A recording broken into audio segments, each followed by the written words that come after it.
듣기 중고급.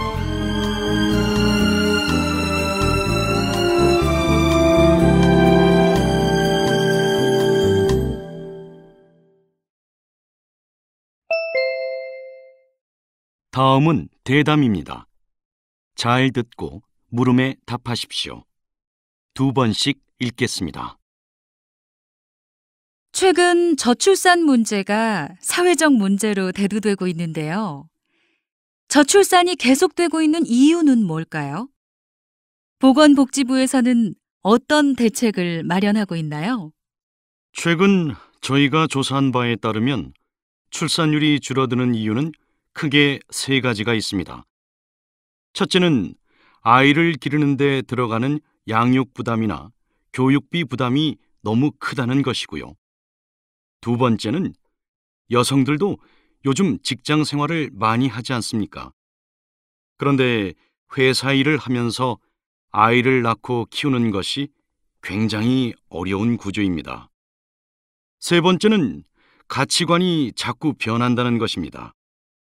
자기 중심적인 가치관이 퍼지다 보니까 내 인생이 중요하지 아이 낳아서 키우는 것을 별로 중요하지 않다고 생각하는 사람들이 늘어나고 있습니다. 이에 따라 결혼을 기피하는 사람들도 많아지고 있습니다. 혼인 연령이 늦어지고 혼인율이 떨어지고 첫 아이를 출산하는 나이가 점점 늦어지고 있습니다. 그러나 이러한 가치관 문제는 국가에서 이래라 저래라 국민들께 말씀드리기가 어렵고요. 다만 양육에 따른 사회적, 경제적 부담을 덜 수 있는 대책을 세워야 할 것입니다. 또한 직장 생활과 육아를 양립하기 어렵게 만드는 제도나 기업 문화, 조직 문화를 바꾸는 것이 필요합니다. 다시 들으십시오. 최근 저출산 문제가 사회적 문제로 대두되고 있는데요. 저출산이 계속되고 있는 이유는 뭘까요? 보건복지부에서는 어떤 대책을 마련하고 있나요? 최근 저희가 조사한 바에 따르면 출산율이 줄어드는 이유는 크게 3가지가 있습니다. 첫째는 아이를 기르는 데 들어가는 양육 부담이나 교육비 부담이 너무 크다는 것이고요. 2번째는 여성들도 요즘 직장 생활을 많이 하지 않습니까? 그런데 회사 일을 하면서 아이를 낳고 키우는 것이 굉장히 어려운 구조입니다.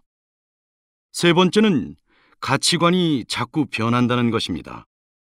자기 중심적인 가치관이 퍼지다 보니까 내 인생이 중요하지 아이 낳아서 키우는 것을 별로 중요하지 않다고 생각하는 사람들이 늘어나고 있습니다. 이에 따라 결혼을 기피하는 사람들도 많아지고 있습니다. 혼인 연령이 늦어지고 혼인율이 떨어지고 첫 아이를 출산하는 나이가 점점 늦어지고 있습니다. 그러나 이러한 가치관 문제는 국가에서 이래라 저래라 국민들께 말씀드리기가 어렵고요. 다만 양육에 따른 사회적, 경제적 부담을 덜 수 있는 대책을 세워야 할 것입니다. 또한 직장 생활과 육아를 양립하기 어렵게 만드는 제도나 기업 문화, 조직 문화를 바꾸는 것이 필요합니다. 47번.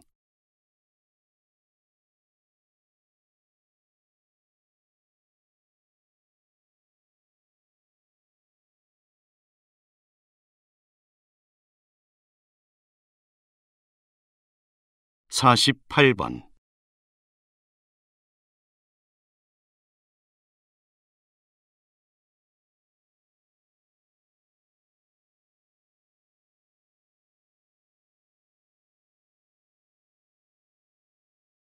최근 저출산 문제가 사회적 문제로 대두되고 있는데요. 저출산이 계속되고 있는 이유는 뭘까요?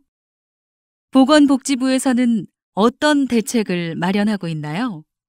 최근 저희가 조사한 바에 따르면 출산율이 줄어드는 이유는 크게 3가지가 있습니다.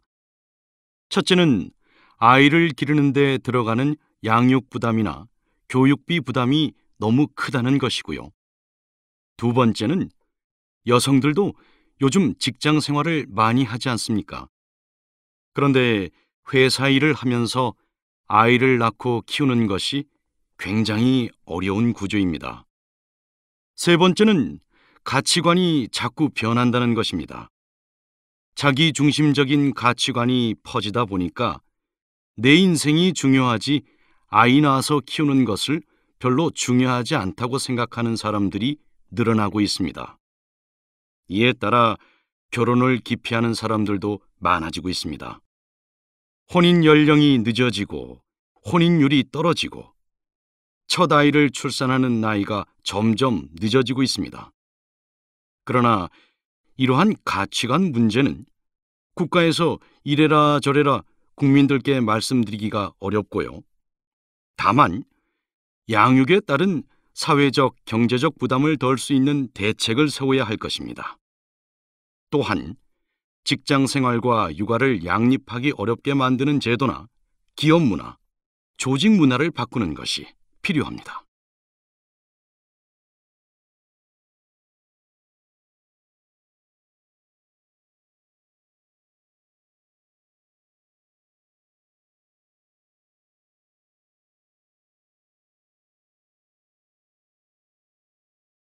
유기견의 증가나 길고양이 학대 등 최근 동물 학대와 관련된 사건이 잇따라 일어나면서 동물 보호와 관련된 이슈가 연일 언론을 통해 보도되고 있습니다.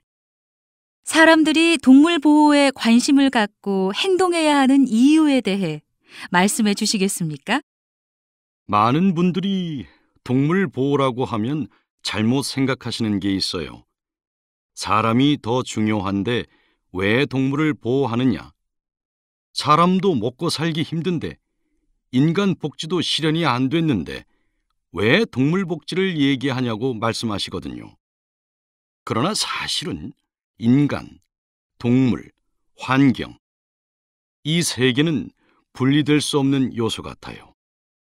어떤 것을 더 중요하게 여기거나 더 소홀하게 생각할 수 없는 거죠. 이 세 가지의 균형이 맞아야 모두가 행복하게 살 수 있기 때문이에요. 지금은 인간 중심적인 논리로 인해서 동물과 자연 환경이 굉장히 고통받고 파괴되고 있어요. 그런데 결국 그 피해가 고스란히 인간에게 돌아가고 있기 때문에 자연과 동물 보호의 중요성은 몇 번을 강조해도 지나치지 않다고 생각합니다. 자연 환경과 동물을 위한 것은 자연 속에서 인간을 포함한 동물이 공존할 수 있는 너무나 당연한 방식이라고 생각해요. 모두 유기적인 관계인 거죠. 다시 들으십시오. 유기견의 증가나 길고양이 학대 등 최근 동물 학대와 관련된 사건이 잇따라 일어나면서 동물 보호와 관련된 이슈가 연일 언론을 통해 보도되고 있습니다. 사람들이 동물 보호에 관심을 갖고 행동해야 하는 이유에 대해 말씀해 주시겠습니까? 많은 분들이 동물 보호라고 하면 잘못 생각하시는 게 있어요. 사람이 더 중요한데 왜 동물을 보호하느냐? 사람도 먹고 살기 힘든데 인간 복지도 실현이 안 됐는데 왜 동물 복지를 얘기하냐고 말씀하시거든요. 그러나 사실은 인간, 동물, 환경, 이 세 개는 분리될 수 없는 요소 같아요. 어떤 것을 더 중요하게 여기거나 더 소홀하게 생각할 수 없는 거죠. 이 세 가지의 균형이 맞아야 모두가 행복하게 살 수 있기 때문이에요. 지금은 인간 중심적인 논리로 인해서 동물과 자연 환경이 굉장히 고통받고 파괴되고 있어요. 그런데 결국 그 피해가 고스란히 인간에게 돌아가고 있기 때문에 자연과 동물 보호의 중요성은 몇 번을 강조해도 지나치지 않다고 생각합니다. 자연 환경과 동물을 위한 것은 자연 속에서 인간을 포함한 동물이 공존할 수 있는 너무나 당연한 방식이라고 생각해요. 모두 유기적인 관계인 거죠. 47번.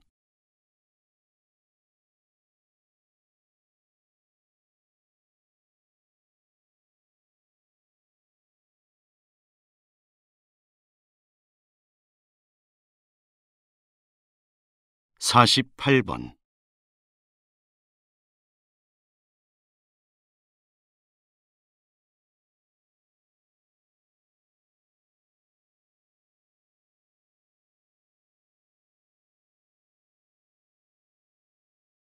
유기견의 증가나 길고양이 학대 등 최근 동물 학대와 관련된 사건이 잇따라 일어나면서 동물 보호와 관련된 이슈가 연일 언론을 통해 보도되고 있습니다.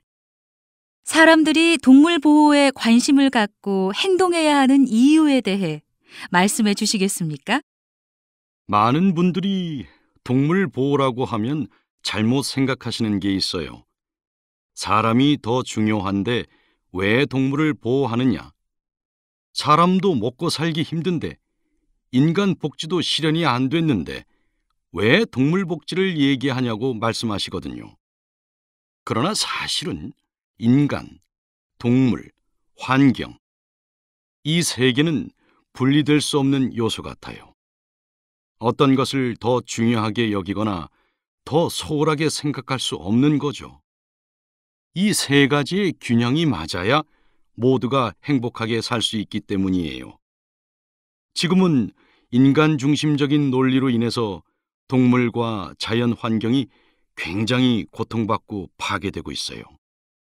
그런데 결국 그 피해가 고스란히 인간에게 돌아가고 있기 때문에 자연과 동물 보호의 중요성은 몇 번을 강조해도 지나치지 않다고 생각합니다. 자연 환경과 동물을 위한 것은 자연 속에서 인간을 포함한 동물이 공존할 수 있는 너무나 당연한 방식이라고 생각해요. 모두 유기적인 관계인 거죠.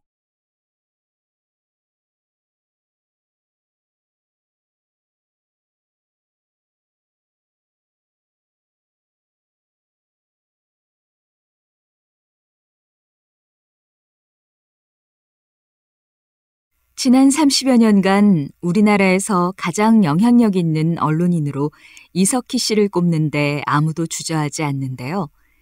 뉴스를 발굴하고 전하는 입장에서 SNS, 즉 인터넷을 통한 사회관계망 서비스에 대해서 어떻게 생각하시는지 궁금합니다. 이런 질문을 받을 때는 좀 고민을 하게 됩니다. SNS를 무시하자니 뒤떨어진 사람이 되고 받아들이자니 위험한 부분이 너무 많기 때문입니다. 지금 SNS는 도저히 무시할 수 없을 만큼 무서운 영향력을 갖게 됐습니다. 우리가 만드는 뉴스도 가능한 한 SNS에 올려서 일반인들과 소통하려는 전략을 세우고 있습니다. 하지만 이런 새로운 매체가 세상을 지배할 것이라고 믿는 쪽은 아닙니다. 허위 사실이나 명예훼손에 속하는 엉터리 얘기들도 수없이 돌아다니니까요. 또한 극단적인 논리를 전파하고 그것으로 이익을 얻으려는 사람들에게도 SNS는 좋은 도구이기도 하니까 사실은 걱정되는 바가 더 큽니다. 다시 들으십시오. 지난 30여 년간 우리나라에서 가장 영향력 있는 언론인으로 이석희 씨를 꼽는데 아무도 주저하지 않는데요. 뉴스를 발굴하고 전하는 입장에서 SNS, 즉 인터넷을 통한 사회관계망 서비스에 대해서 어떻게 생각하시는지 궁금합니다. 이런 질문을 받을 때는 좀 고민을 하게 됩니다. SNS를 무시하자니 뒤떨어진 사람이 되고 받아들이자니 위험한 부분이 너무 많기 때문입니다. 지금 SNS는 도저히 무시할 수 없을 만큼 무서운 영향력을 갖게 됐습니다. 우리가 만드는 뉴스도 가능한 한 SNS에 올려서 일반인들과 소통하려는 전략을 세우고 있습니다. 하지만 이런 새로운 매체가 세상을 지배할 것이라고 믿는 쪽은 아닙니다. 허위 사실이나 명예훼손에 속하는 엉터리 얘기들도 수없이 돌아다니니까요. 또한 극단적인 논리를 전파하고 그것으로 이익을 얻으려는 사람들에게도 SNS는 좋은 도구이기도 하니까 사실은 걱정되는 바가 더 큽니다. 47번.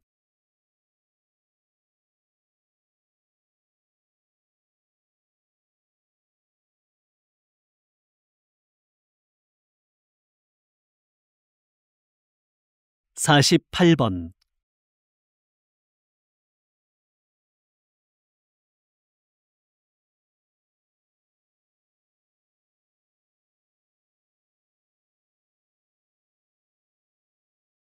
지난 30여 년간 우리나라에서 가장 영향력 있는 언론인으로 이석희 씨를 꼽는데 아무도 주저하지 않는데요. 뉴스를 발굴하고 전하는 입장에서 SNS, 즉 인터넷을 통한 사회관계망 서비스에 대해서 어떻게 생각하시는지 궁금합니다. 이런 질문을 받을 때는 좀 고민을 하게 됩니다. SNS를 무시하자니 뒤떨어진 사람이 되고 받아들이자니 위험한 부분이 너무 많기 때문입니다. 지금 SNS는 도저히 무시할 수 없을 만큼 무서운 영향력을 갖게 됐습니다. 우리가 만드는 뉴스도 가능한 한 SNS에 올려서 일반인들과 소통하려는 전략을 세우고 있습니다. 하지만 이런 새로운 매체가 세상을 지배할 것이라고 믿는 쪽은 아닙니다. 허위 사실이나 명예훼손에 속하는 엉터리 얘기들도 수없이 돌아다니니까요. 또한 극단적인 논리를 전파하고 그것으로 이익을 얻으려는 사람들에게도 SNS는 좋은 도구이기도 하니까 사실은 걱정되는 바가 더 큽니다.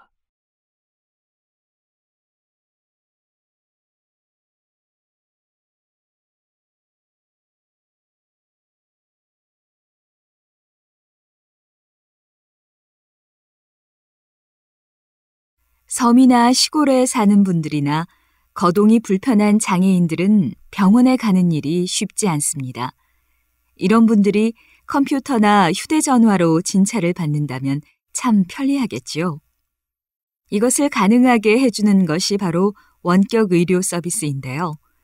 정 박사님, 원격 의료 서비스에 대해서 설명 좀 부탁드립니다. 원격 의료 서비스란 말씀하신 것처럼 의학 기술이나 장비가 취약한 곳에 응급 환자들을 원격으로 진료하는 서비스입니다. 작년 9월 18개 의료기관이 원격 의료 서비스 시범 사업에 참여하였는데 환자 중 90% 이상이 만족했다는 결과가 나왔습니다. 환자들은 일주일에 2회 이상 혈압을 측정해서 의료기관에 알리고 의사는 환자의 혈압 수치를 보고 상담해주는 방식으로 진행되었어요. 그 결과 환자들은 규칙적인 운동과 사소한 질병 관리에 대한 관심도가 높아져서 혈압이 전보다 나아지는 효과를 얻을 수 있었다고 합니다. 어떤 곳에 있더라도 몸이 아프면 의사를 만날 수 있어야 합니다. 의료 사각지대에 있는 분들을 위해 마련된 원격 의료 서비스가 더욱 활발해지기를 기대해 봅니다. 다시 들으십시오. 섬이나 시골에 사는 분들이나 거동이 불편한 장애인들은 병원에 가는 일이 쉽지 않습니다. 이런 분들이 컴퓨터나 휴대전화로 진찰을 받는다면 참 편리하겠지요. 이것을 가능하게 해주는 것이 바로 원격 의료 서비스인데요. 정 박사님, 원격 의료 서비스에 대해서 설명 좀 부탁드립니다. 원격 의료 서비스란 말씀하신 것처럼 의학 기술이나 장비가 취약한 곳에 응급 환자들을 원격으로 진료하는 서비스입니다. 작년 9월 18개 의료기관이 원격 의료 서비스 시범 사업에 참여하였는데 환자 중 90% 이상이 만족했다는 결과가 나왔습니다.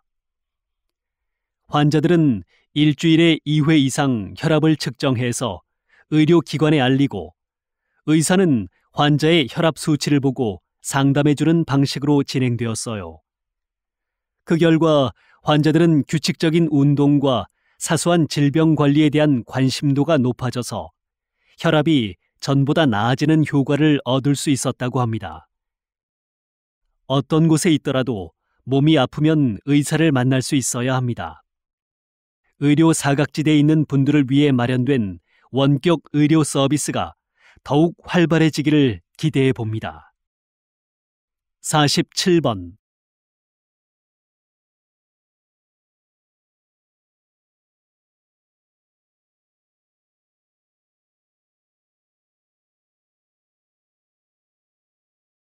48번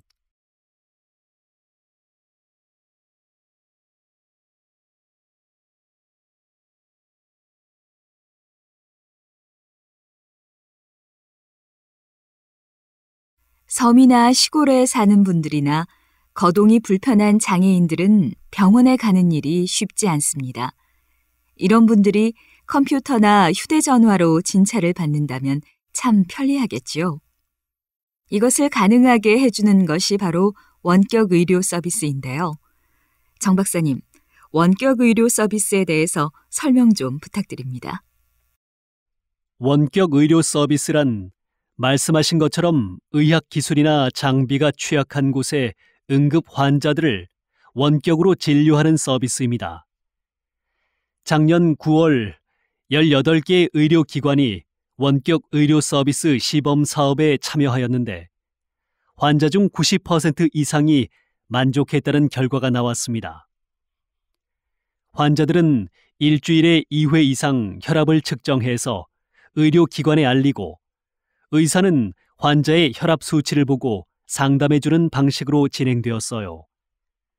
그 결과 환자들은 규칙적인 운동과 사소한 질병 관리에 대한 관심도가 높아져서 혈압이 전보다 나아지는 효과를 얻을 수 있었다고 합니다.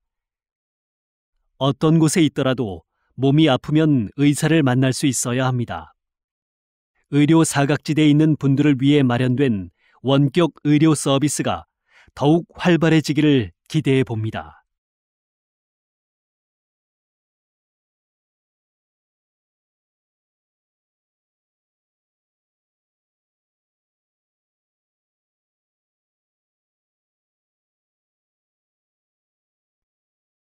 최근에 아마존에 사는 식인 물고기가 국내 저수지에서 발견돼 결국 저수지의 물을 다 퍼내는 일까지 벌어진 사건이 있었습니다.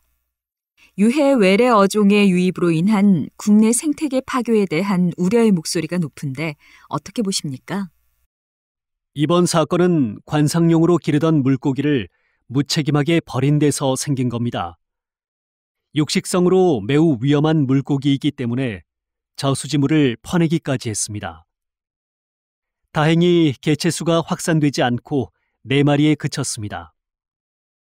하지만 이런 외래 어종이 국내 환경에 적응하여 번식하게 되면 생태계 파괴는 물론 인간의 생명까지 위협할 수 있습니다. 따라서 유해 외래 어종에 대한 관리 규제를 정책적으로 강화하여 개인의 무분별한 구입과 자연으로의 방류를 금지해야 한다고 생각합니다. 다시 들으십시오. 최근에 아마존에 사는 식인 물고기가 국내 저수지에서 발견돼 결국 저수지의 물을 다 퍼내는 일까지 벌어진 사건이 있었습니다. 유해 외래 어종의 유입으로 인한 국내 생태계 파괴에 대한 우려의 목소리가 높은데 어떻게 보십니까? 이번 사건은 관상용으로 기르던 물고기를 무책임하게 버린 데서 생긴 겁니다. 육식성으로 매우 위험한 물고기이기 때문에 저수지물을 퍼내기까지 했습니다. 다행히 개체수가 확산되지 않고 4마리에 그쳤습니다. 하지만 이런 외래 어종이 국내 환경에 적응하여 번식하게 되면 생태계 파괴는 물론 인간의 생명까지 위협할 수 있습니다. 따라서 유해 외래 어종에 대한 관리 규제를 정책적으로 강화하여 개인의 무분별한 구입과 자연으로의 방류를 금지해야 한다고 생각합니다. 47번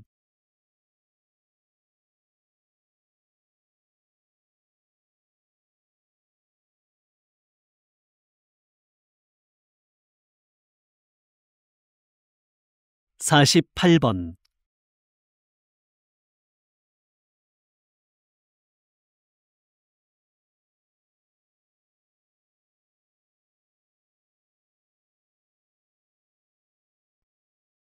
최근에 아마존에 사는 식인 물고기가 국내 저수지에서 발견돼 결국 저수지의 물을 다 퍼내는 일까지 벌어진 사건이 있었습니다. 유해 외래 어종의 유입으로 인한 국내 생태계 파괴에 대한 우려의 목소리가 높은데 어떻게 보십니까? 이번 사건은 관상용으로 기르던 물고기를 무책임하게 버린 데서 생긴 겁니다. 육식성으로 매우 위험한 물고기이기 때문에 저수지물을 퍼내기까지 했습니다. 다행히 개체수가 확산되지 않고 4마리에 그쳤습니다. 하지만 이런 외래 어종이 국내 환경에 적응하여 번식하게 되면 생태계 파괴는 물론 인간의 생명까지 위협할 수 있습니다. 따라서 유해 외래 어종에 대한 관리 규제를 정책적으로 강화하여 개인의 무분별한 구입과 자연으로의 방류를 금지해야 한다고 생각합니다.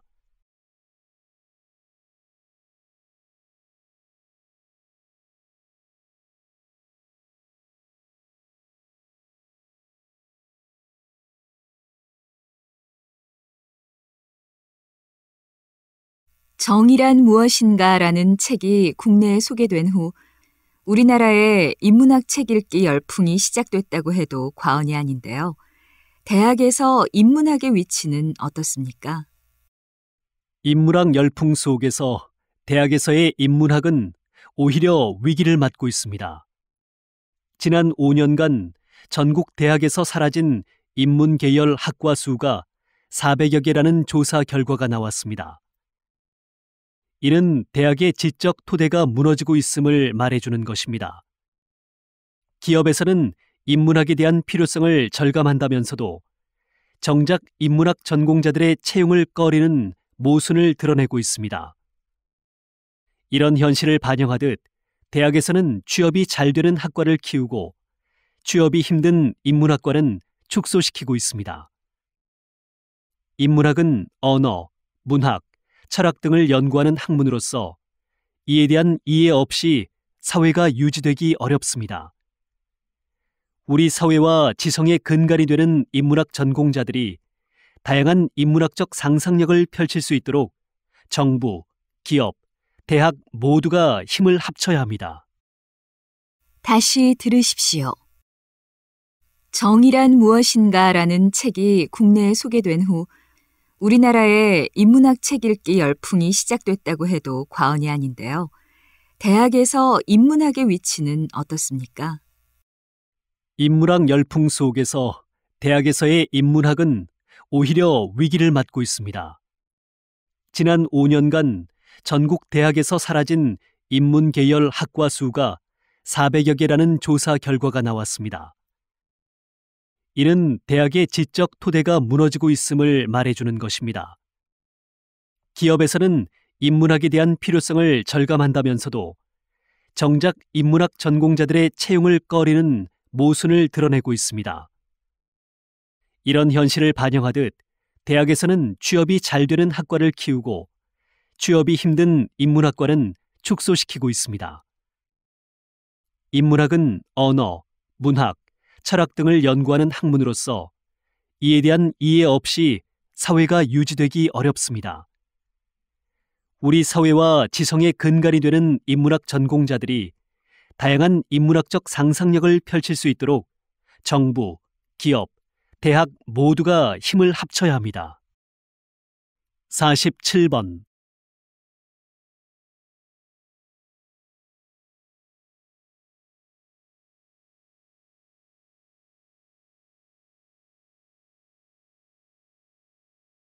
(48번)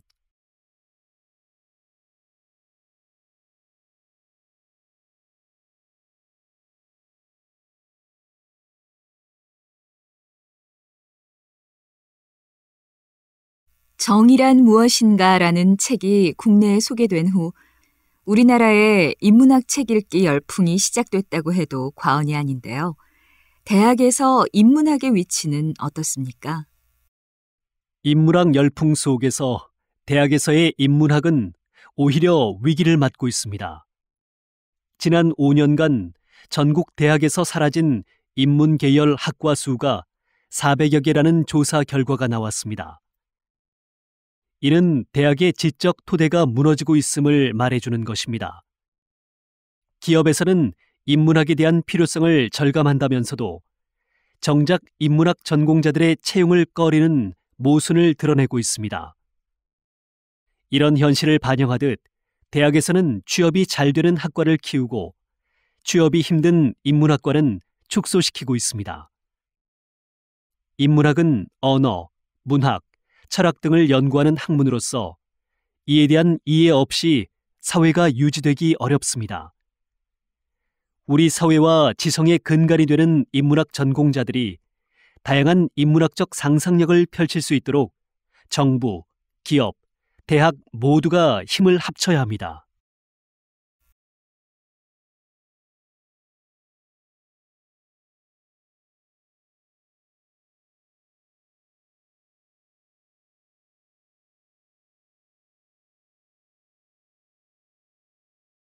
치명적인 질병을 치료하는 방법 중 하나로 장기 이식이 있습니다.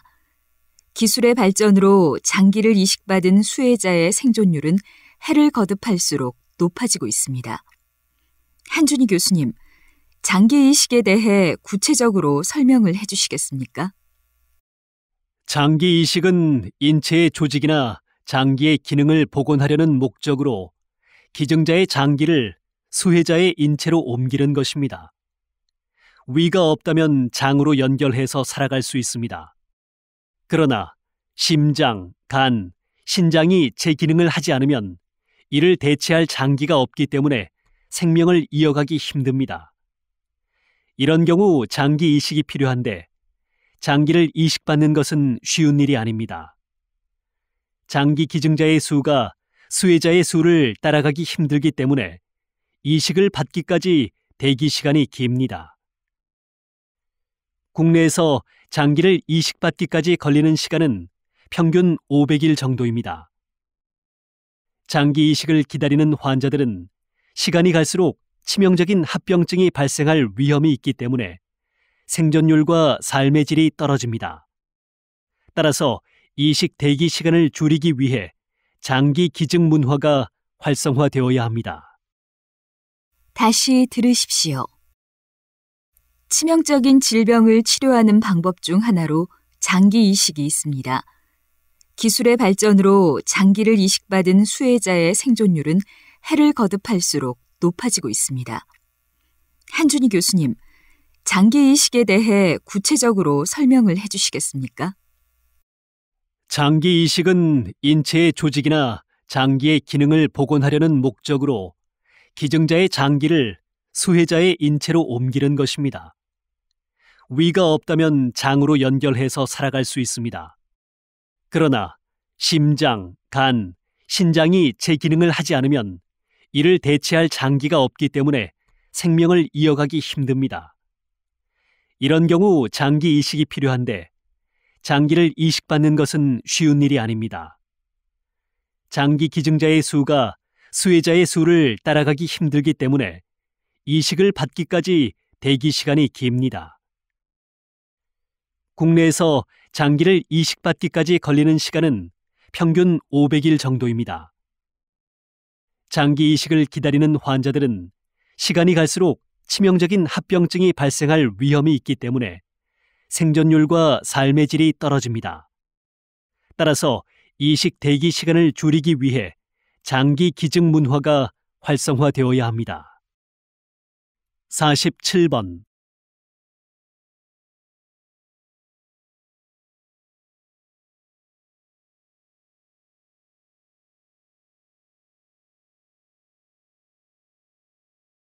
48번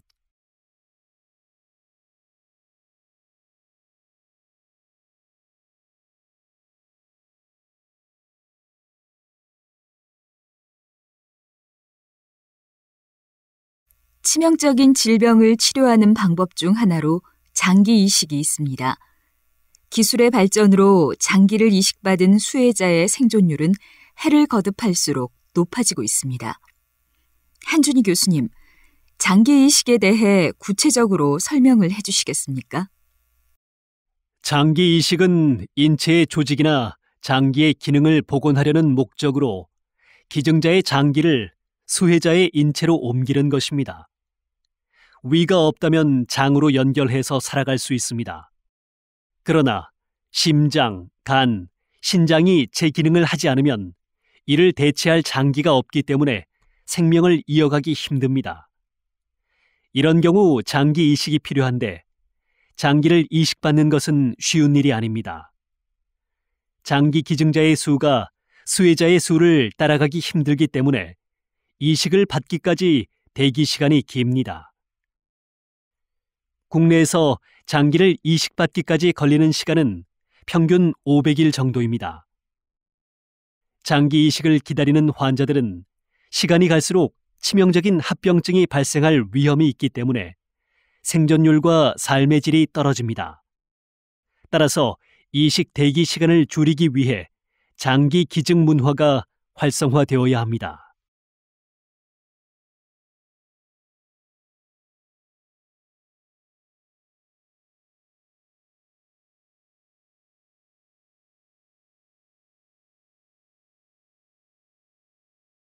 (2017년) 새로운 정부가 들어서면서 국민들이 직접 의견을 제안하는 청와대 국민청원이 도입되었는데요. 실장님, 현재까지 청와대 국민청원에 대해 어떻게 평가하시나요? 청와대 게시판은 국민이 물으면 정부가 답한다는 입장에서 국민과 직접 소통하겠다는 취지로 신설된 게시판입니다.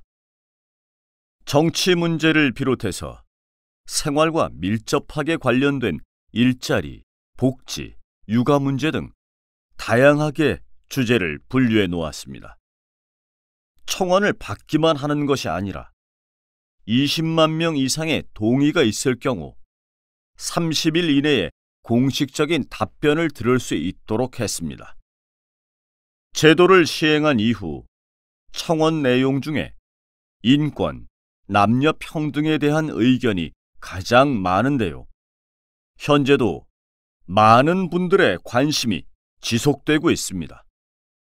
국민이 직접 정책을 제안하고 의견을 내는 직접 민주주의의 모범이 되고 있다고 평가할 수 있겠습니다.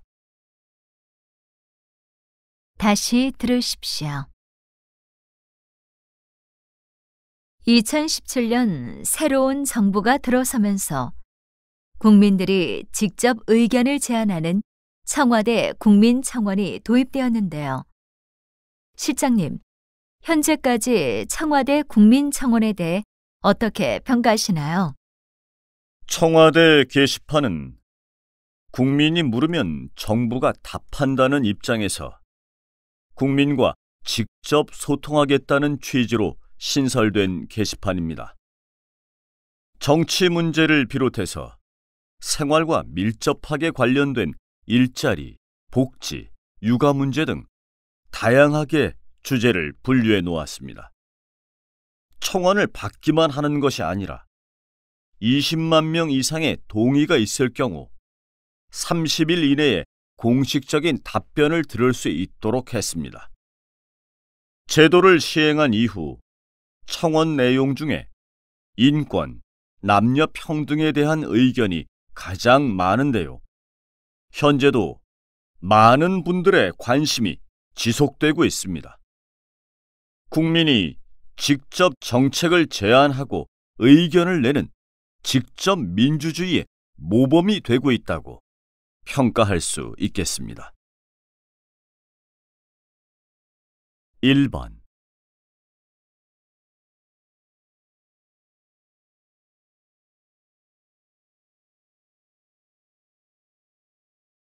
2번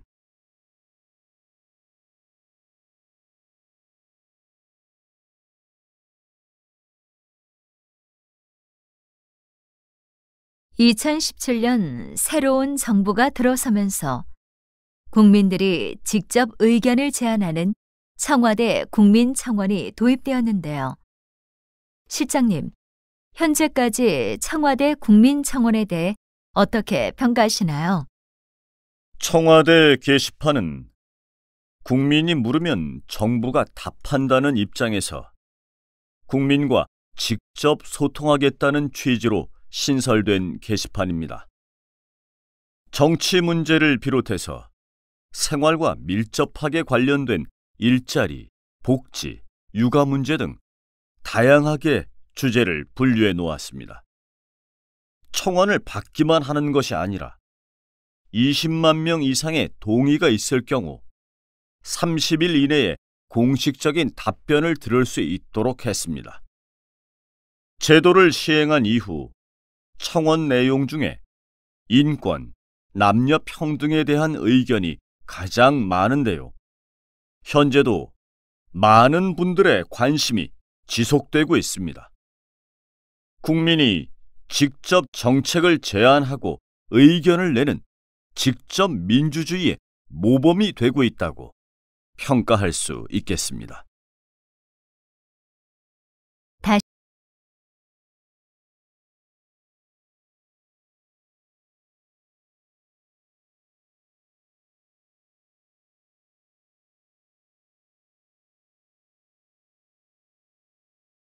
출산율의 저하로 대학에 진학할 학령 인구가 점점 줄어들고 대학의 신입생 충원도 어려워지고 있는데요.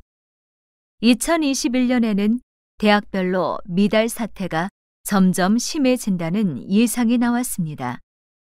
그래서 교육부에서는 강력한 대학 구조 조정을 시행하고 있는데 진행 상황은 어떻습니까? 대학 구조 조정이란 일률적인 평가 지표에 따라 대학을 평가한 후 그 결과에 따라 재정 지원금을 차등 지급하고 정원 감축을 유도하는 것입니다. 처음에는 이러한 정책이 불가피하다고 판단하였지요. 하지만 그에 따른 부작용도 생기고 있습니다. 많은 대학들이 평가에서 좋은 결과를 얻기 위해 임시방편적인 대책을 시행하는 데 급급하고 교육의 질적 개선을 위한 노력은 소홀히 하고 있기 때문입니다. 따라서 강제적인 정책보다는 대학의 자율적인 정원 감축 등을 유도하는 환경을 조성하는 정책으로 전환하는 것이 더 효과적이라고 생각합니다. 다시 들으십시오. 출산율의 저하로 대학에 진학할 학령 인구가 점점 줄어들고 대학의 신입생 충원도 어려워지고 있는데요.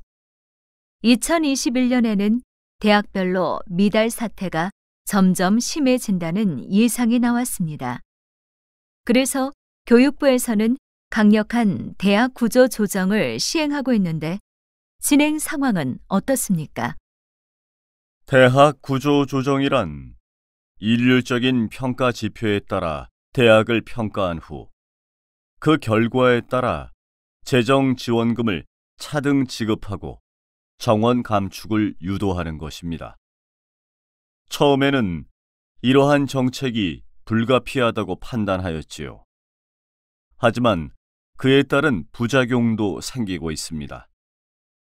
많은 대학들이 평가에서 좋은 결과를 얻기 위해 임시방편적인 대책을 시행하는 데 급급하고 교육의 질적 개선을 위한 노력은 소홀히 하고 있기 때문입니다. 따라서 강제적인 정책보다는 대학의 자율적인 정원 감축 등을 유도하는 환경을 조성하는 정책으로 전환하는 것이 더 효과적이라고 생각합니다. 3번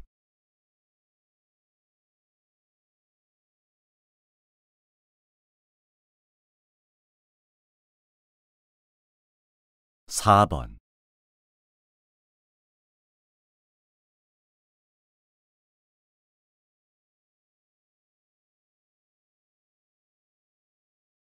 출산율의 저하로 대학에 진학할 학령 인구가 점점 줄어들고 대학의 신입생 충원도 어려워지고 있는데요. 2021년에는 대학별로 미달 사태가 점점 심해진다는 예상이 나왔습니다. 그래서 교육부에서는 강력한 대학 구조 조정을 시행하고 있는데 진행 상황은 어떻습니까? 대학 구조 조정이란 일률적인 평가 지표에 따라 대학을 평가한 후 그 결과에 따라 재정 지원금을 차등 지급하고 정원 감축을 유도하는 것입니다. 처음에는 이러한 정책이 불가피하다고 판단하였지요. 하지만 그에 따른 부작용도 생기고 있습니다. 많은 대학들이 평가에서 좋은 결과를 얻기 위해 임시방편적인 대책을 시행하는 데 급급하고 교육의 질적 개선을 위한 노력은 소홀히 하고 있기 때문입니다. 따라서 강제적인 정책보다는 대학의 자율적인 정원 감축 등을 유도하는 환경을 조성하는 정책으로 전환하는 것이 더 효과적이라고 생각합니다.